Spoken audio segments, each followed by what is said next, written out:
Genesis 31. Jacob heard that Laban's sons were saying, "Jacob has taken everything our father owned and has gained all this wealth from what belonged to our father." And Jacob noticed that Laban's attitude toward him was not what it had been. Then the Lord said to Jacob, "Go back to the land of your fathers and to your relatives, and I will be with you." So Jacob sent word to Rachel and Leah to come out to the fields where his flocks were. He said to them, "I see that your father's attitude toward me is not what it was before, but the God of my father has been with me. You know that I've worked for your father with all my strength, yet your father has cheated me by changing my wages 10 times.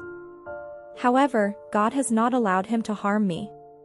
If he said, 'The speckled ones will be your wages,' then all the flocks gave birth to speckled young, and if he said, 'The streaked ones will be your wages,' then all the flocks bore streaked young. So God has taken away your father's livestock and has given them to me. In breeding season I once had a dream in which I looked up and saw that the male goats mating with the flock were streaked, speckled, or spotted. The angel of God said to me in the dream, 'Jacob.' I answered, 'Here I am.' And he said, 'Look up and see that all the male goats mating with the flock are streaked, speckled, or spotted, for I have seen all that Laban has been doing to you. I am the God of Bethel, where you anointed a pillar and where you made a vow to me. Now leave this land at once and go back to your native land.' Then Rachel and Leah replied, 'Do we still have any share in the inheritance of our father's estate? Does he not regard us as foreigners? Not only has he sold us, but he has used up what was paid for us. Surely all the wealth that God took away from our father belongs to us and our children. So do whatever God has told you.' Then Jacob put his children and his wives on camels, and he drove all his livestock ahead of him, along with all the goods he had accumulated in Paddan Aram, to go to his father Isaac in the land of Canaan. When Laban had gone to shear his sheep, Rachel stole her father's household gods.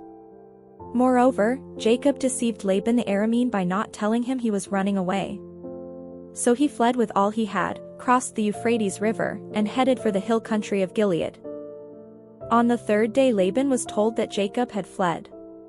Taking his relatives with him, he pursued Jacob for 7 days, and caught up with him in the hill country of Gilead.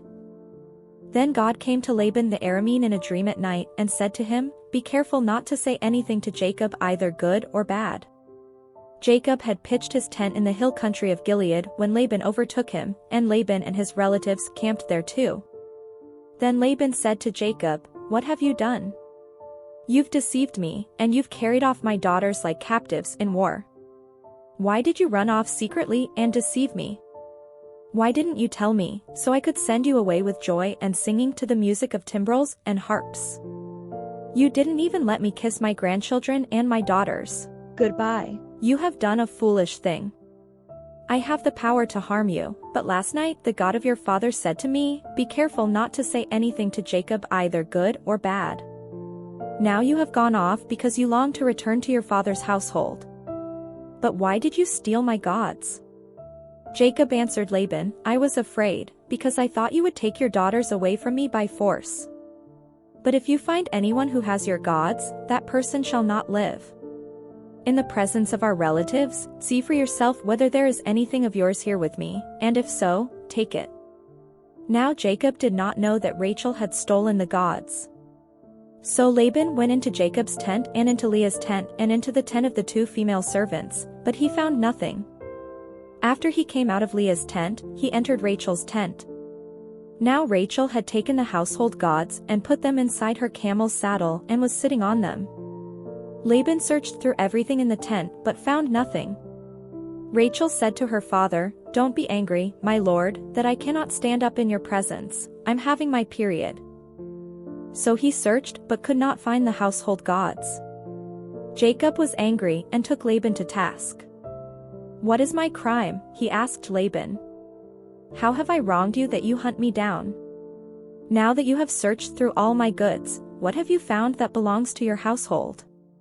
Put it here in front of your relatives and mine, and let them judge between the 2 of us. I have been with you for 20 years now. Your sheep and goats have not miscarried, nor have I eaten rams from your flocks. I did not bring you animals torn by wild beasts, I bore the loss myself. And you demanded payment from me for whatever was stolen by day or night. This was my situation, the heat consumed me in the daytime and the cold at night, and sleep fled from my eyes.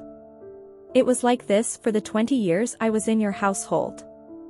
I worked for you 14 years for your 2 daughters and 6 years for your flocks, and you changed my wages 10 times.